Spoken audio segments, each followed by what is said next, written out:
इनको 500 दिन के लिए मध्य प्रदेश में सरकार चलाने का मौका मिला था। जिन घोटालों की गूंज इन्होंने विधानसभा से लेकर सड़क तक लेकर गए, उन घोटालों में इन्होंने क्या कार्रवाई करी? कर देते, एफआईआर कर देते, दोषी को अदालत तक पहुंचा देते, जेल के शिक्षों तक पहुंचा देते।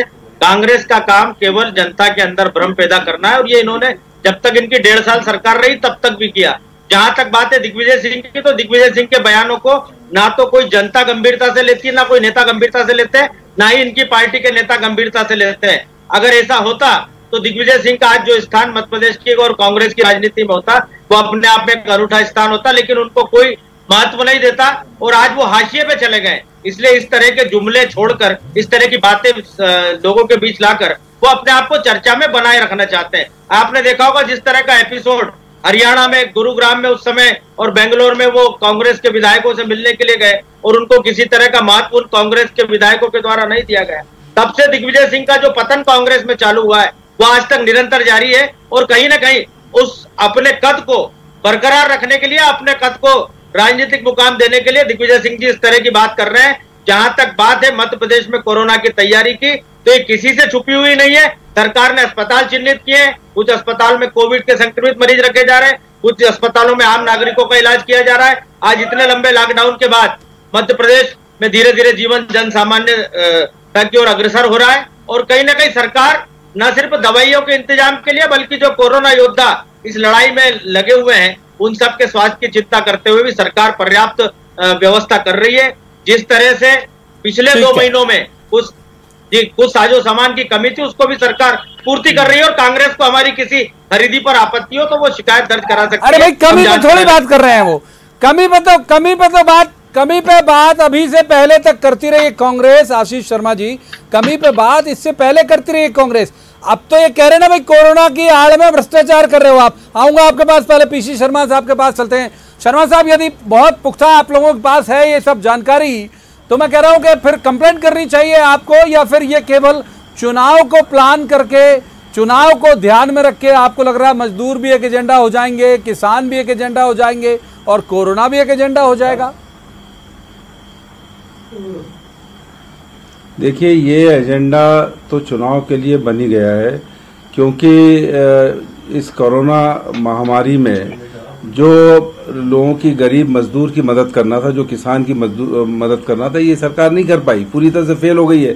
5 मंत्रियों की ये सरकार है, लेकिन आप देखें तो जितनी भी खरीदी केंद्र हैं उसमें लंबी लंबी लाइन लगी हुई है, और एक महीने तक उनका पेमेंट नहीं हो रहा है। जो उनका नंबर आता है मैसेज के माध्यम से, वो मैसेज के माध्यम से अगर एक बार नंबर चूक गया तो दूसरी वाला आने में बहुत टाइम लगता है।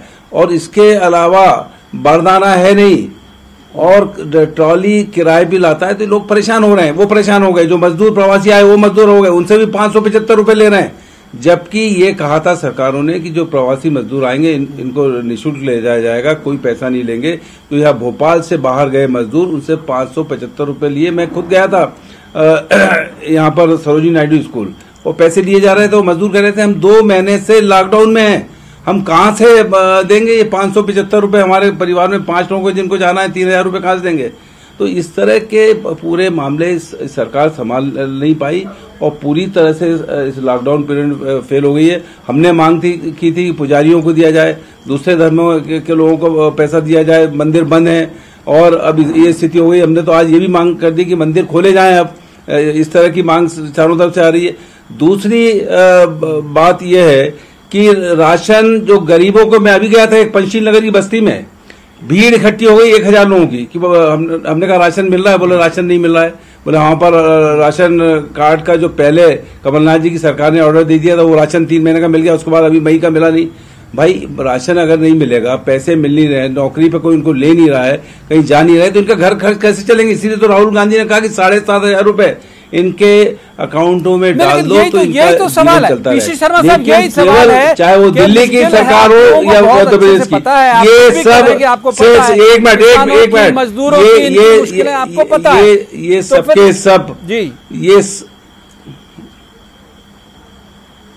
ये सब चीजें सामने आ रही है। अभी हम लोग सब मेरा कोरोना से सवाल ये लड़ाई मुश्किल कर है, रहे आपको पता है, हैं, फिर लोगों की फोटो मदद पर कर रहे हैं, उनको खिंचाना राशन क्यों? पहुंचा रहे हैं, उनकी आप पूरे फैक्ट ये करेंगे ना पब्लिक के बीच, माने मजदूरों नहीं, के साथ फोटो अभी सोशल मीडिया पे आप लोग शेयर कर रहे हैं।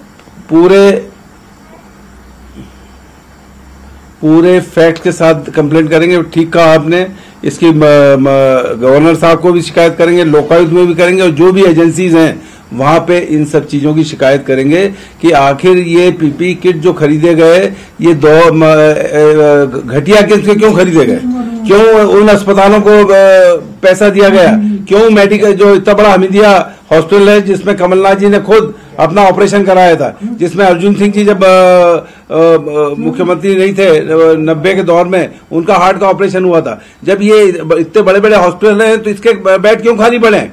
और जो एम्स हॉस्पिटल है, ये हिंदुस्तान के सबसे बड़े हॉस्पिटल है, ये क्यों खाली पड़े हुए? ये सब बातें हैं। और जो बात इन्होंने दिग्विजय सिंह जी की है, दिग्विजय सिंह जी बहुत बड़े नेता है, कांग्रेस के जी राज्यसभा के मेंबर हैं, और राज्यसभा के मेंबर फिर जिसके लिए ना तो पूरा ठीक विश्व है। तैयार, आशीष शर्मा जी, ये अगर मान लीजिए दोनों बातों पे लेके जाता हूं मैं आपको की सरकार में एक सवाल है, एक जो आप आशीष शर्मा जी का जो जवाब आप बहुत छोटे हो, उनका बेटा भी आपसे बड़ा है जो मंत्री रहा है मध्य प्रदेश की सरकार में, वो भी आपसे बहुत बड़ा है, इसलिए आप बात मत करो उनके बारे में, जो शब्द आप उपयोग करो ये मत करो, ये शोभा नहीं देता आपको, आप चुने हुए प्रतिनिधि हो। जवाब बताइए, जवाब ले लेते हैं आशीष शर्मा जी। देखिए बात यह है कि यदि मान लीजिए आप ये मान के चल रहे हैं कि इनके ट्वीट से बहुत फर्क नहीं पड़ता, तो क्यों रिएक्ट करना पड़ रहा है फिर बीजेपी को? अगर आप लोग ये मान के चल रहे हैं कि पब्लिक भी नकार दी, पार्टी के अंदर भी नकार दिए गए, तो फिर करने दीजिए ट्वीट। आप हु केयर्स के भाव में क्यों नहीं रहते? देखिए, एक नई तरह की आपदा को पूरे मध्य प्रदेश ने, पूरे विश्व ने देखा है, और इस कारण जब दूल्हा दुल्हन की शादी ठीक से नहीं हो पा रही, अंतिम संस्कार ठीक से नहीं हो पा रहा है, उस दौरान मध्य प्रदेश की सरकार ने बहुत अच्छे से व्यवस्थाओं को न सिर्फ संभाला, बल्कि आज संक्रमण भी तेजी से घट रहा है और जनजीवन भी सामान्यता की ओर बढ़ रहा है। कांग्रेस को हम पर आरोप इसलिए नहीं लगाना चाहिए क्योंकि उनका दामन खुद का कितना उजला रहा 1.5 साल की सरकार में, ये हम समय आने पर धीरे धीरे आपको बताएंगे। जहां तक बात है, गरीबों को राशन भी मिला है और प्रधानमंत्री जी ने जनधन योजना के खातों में भी पैसा डाला है।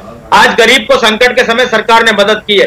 दिग्विजय सिंह जी जिस मामले पर आज कटाक्ष कर रहे हैं, ट्वीट कर रहे हैं, वहां का हिमाचल प्रदेश का जो मामला है, हमारे अध्यक्ष ने इसलिए अपने आप को उस पूरे मामले से अलग कर लिया और इस्तीफा दे दिया ताकि जांच निष्पक्षता के हाथ हो सके। और जहां तक बात है नैतिकता और शुचिता की, तो भारतीय जनता पार्टी हमेशा नैतिकता और शुचिता के उच्चतम मानदंडों को स्थापित करने वाली पार्टी रही है। कांग्रेस को हमें इस मामले में किसी तरह की सलाह नहीं देना चाहिए।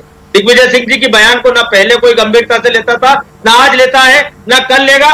मैं भारतीय जनता पार्टी का एक कार्यकर्ता हूं, उम्र में चाहे किसी से भी छोटा हूं, चाहे कोई मेरे पिता की उम्र का हो, लेकिन यदि वो गलत बात करेगा, गलत बयान करेगा, तो उस पर जवाब देने का अधिकार मुझे है। मैं उनकी इज्जत करता हूं, उनकी वरिष्ठता का सम्मान करता हूं, लेकिन कोई वरिष्ठ यदि कोरोना जैसी महामारी के मामले में भी इस तरह से बयानबाजी करके प्रदेश का वातावरण या कुछ व्यवस्थाओं को प्रश्न चिन्ह खड़ा करता है, तो मैं इसे ठीक नहीं मानता।